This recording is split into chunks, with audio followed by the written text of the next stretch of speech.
तो दोस्तों तैयार हो जाइए। जैसा कि मैंने कहा था कि आपको अपनी एक फ़िल्म के स्क्रिप्ट का एक सीन सुनाऊँगा, तो उसके लिए तैयार हो जाइए।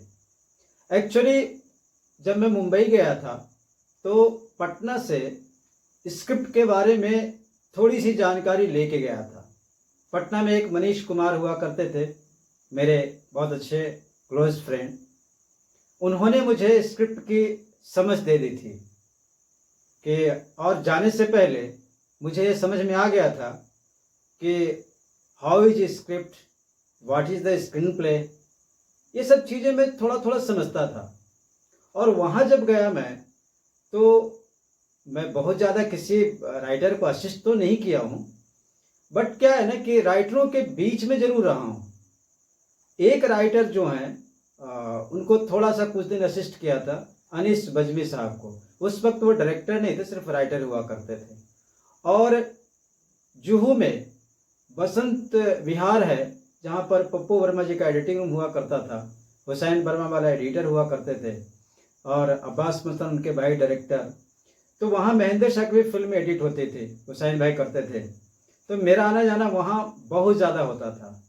तो वहाँ पर आने वाले जो लोग थे, वो थे इंद्र कुमार, दिल और बेटा वाले, तालुकदार, मेहुल कुमार, उसके बाद में कादर कश्मीरी वगैरह।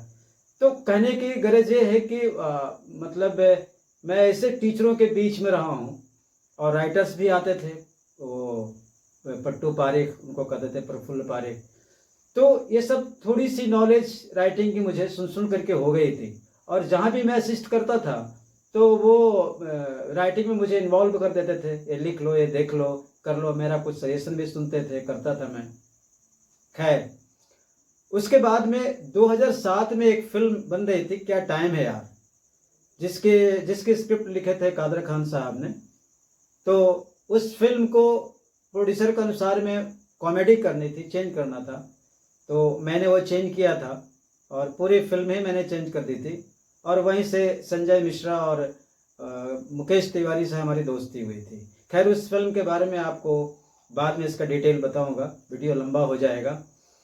तो मैं ये जो कहानी का ये जो सीन सुनाने जा रहा हूँ, पहले उसका प्लॉट बता देते हैं। प्लॉट क्या है कि एक डॉन टाइप के आदमी है, एमएलए, जो इस बार चुनाव नहीं जीता है, लेकिन डॉन है उस एरिया में। अपनी बेटी की शादी करने के लिए एक बड़े घर में जाता है। वो खानदानी रईस हैं, उनका नाम है रघुवीर सिंह। मतलब उनका बहुत बड़ा घर, हॉल, और जैसा होता है ना कि हॉल में बड़े बड़े राजा महाराजाओं के, उनके वंशजों के फोटोग्राफ्स लगे रहते थे, पूर्वजों की। तो फोटोग्राफ्स लगे हुए हैं और राजा साहब का जो लुक है ना, वो राजा साहब जैसा ही है, पके हुए बाल स्टाइल में, और छड़ी सोने की, और वो क्या बोलते हैं, चादर ऐसे रखे हुए, जूते मुजड़ी वाले, रईस, बहुत रईस। एक्चुअली में क्या है ना कि उनकी पत्नी सुनैना होती है, जो उनके इकलौते बेटे संजय से पंडित के द्वारा फोटो दिखाने के बाद में ये जो विक्रम सिंह जो डॉन है, उनकी बेटी से कर देती। ये रघुवीर सिंह जी को पता नहीं था।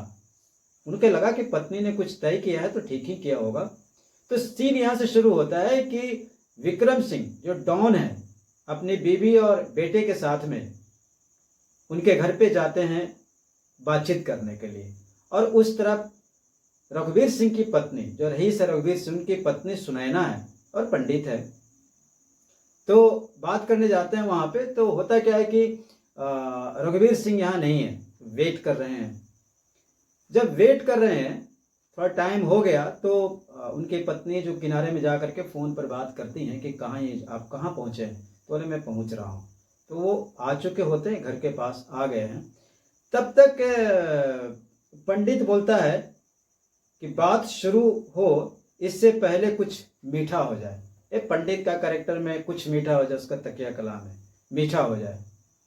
सुनैना मिठाई की थाली, रघुवीर सिंह की पत्नी सुनैना मिठाई की थाली पंडित की ओर बढ़ाती है। पंडित विक्रम सिंह को मिठाई देता है। विक्रम सिंह मिठाई उठाना ही चाहता है कि एक आवाज आती है दरवाजे की तरफ से, ठहरो। सभी आवाज की दिशा में देखते हैं, मेन गेट से रघुवीर सिंह आ रहे हैं। विक्रम सिंह को देखकर गुस्से में आ जाते हैं।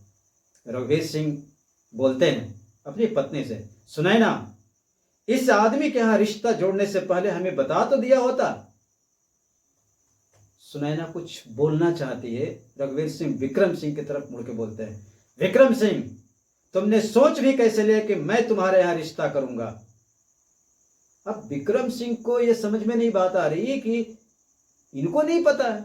वो सुनैना को देखते हैं, पंडित को देखते हैं, फिर विक्रम सिंह बोलते हैं, क्यों, क्या खराबी है हमारे रिश्ते में? रघुवीर सिंह बोलते हैं, रिश्ता बराबर वालों से होता है विक्रम सिंह। तुम पर ना जाने कितनी हत्या और अपहरण के आरोप हैं। तुम्हारा हर काम हथियार से शुरू होता है और हथियार पर ही खत्म होता है। विक्रम सिंह बोलते हैं, क्षत्रियों को हथियार से रिश्ता तो चोली दामन का है।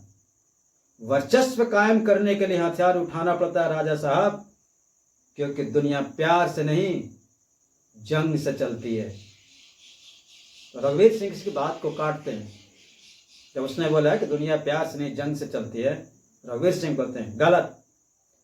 रावण को संपत्ति शंकर के सामने अपने शीश काट कर मिली थी, मगर विभीषण को रावण की संपत्ति श्री राम के सामने प्यार से सिर झुकाकर मिल गई। विक्रम बोलते हैं कि मगर आज भी विभीषण को गद्दार की उपाधि मिलती है। रघुवीर बोलते हैं, विभीषण ने सच का साथ दिया। विक्रम फिर बोलता है, मैं भी तो सच के रास्ते पर हूं, इसलिए आज तक मैं सभी आरोपों से पाक साफ हूं। कोई माई का लाल मुझ पे उंगली नहीं उठा सकता। विक्रम सिंह ने पॉइंट आउट करते हुए बोल दिया उन्हें, जो उन्हें बहुत खला। तो देखे कि इसका रंग देखो वही है। रघुवीर सिंह का डायलॉग इस पर, गुंडा चाहे कितना ही सफेद कपड़े पहन ले, काले धब्बे नहीं छूटते। विक्रम सिंह जवाब देते हैं, पैसा, पैसा में वो दम है राजा साहब कि जिसमें हर दाग या तो छुप जाते हैं या धुल जाते हैं। और आज मेरे पास पैसा है, बंगला है, गाड़ियां हैं, 2-2 चीनी मीरे हैं। हैसियत में आपसे कुछ कम भी नहीं हूं। रघुवीर सिंह बोलते हैं, पैसा आदमी के हैसियत बदल सकता है, औकात नहीं। मेरे पूर्वज रघुनाथपुर के महाराजा थे। मेरे बाप दादा हाथियों पर सवारी किया करते थे। अब मैं गधे की सवारी तो नहीं कर सकता ना। उसका जवाब करारा दिया उसने, गधे की सवारी नहीं कर सकता ना। उनकी पत्नी साथ में आई थी विक्रम सिंह की, नीलम। वो बोलती, बस राजा साहब बस, मैं सब कुछ बर्दाश्त कर सकती हूँ पर अपने पति का अपमान नहीं। चलिए जी, ये दोनों क्षत्रिय हैं, चलिए जी बोलता है। विक्रम सिंह उनके पास खड़े रघुवीर सिंह के सामने निकलने से पहले एक बार बोलते हैं। विक्रम सिंह बोलते हैं, हर बेटी का बाप चाहता है कि उसकी बेटी की शादी अमीर और इज्जतदार घर में हो, मगर आपने तो हमारी इज्जत। राजा साहब, एक मुफ्त का सलाह दिए जा रहा हूं। जमाना बदल रहा है, आप भी बदलिए। रघुवीर सिंह का बड़ी तगड़ा जवाब आता है इस पर। बोलता है, पेड़ अपनी पत्तियां बदल सकता है विक्रम सिंह, जड़ें नहीं। शर्म हो जाते हैं विक्रम सिंह। विक्रम सिंह बोलता है परिवार के, चलो रे। तेजी से बाहर निकलते हैं और दरवाजे पर मुड़ करके बोलते हैं विक्रम सिंह रघुवीर सिंह को, हाँ क्या कहा था? आपके बाप दादा हाथी पर घूमते थे। शायद आपको नहीं पता कि जिन हाथियों पर बैठकर आपके बाप दादा घुमा करते थे ना, आज उन हाथियों पर बैठकर लोग भीख मांगते हैं। ये मेरी एक खत्म है सीन, पूरी फिल्म है। ये मैंने यूं ही सुनाया आपको एंटरटेनमेंट के लिए। ये मेरी स्क्रिप्ट के सबसे छोटी चीज है। आपको ये कैसा लगा कमेंट्स करके जरूर बताइएगा। धन्यवाद सर।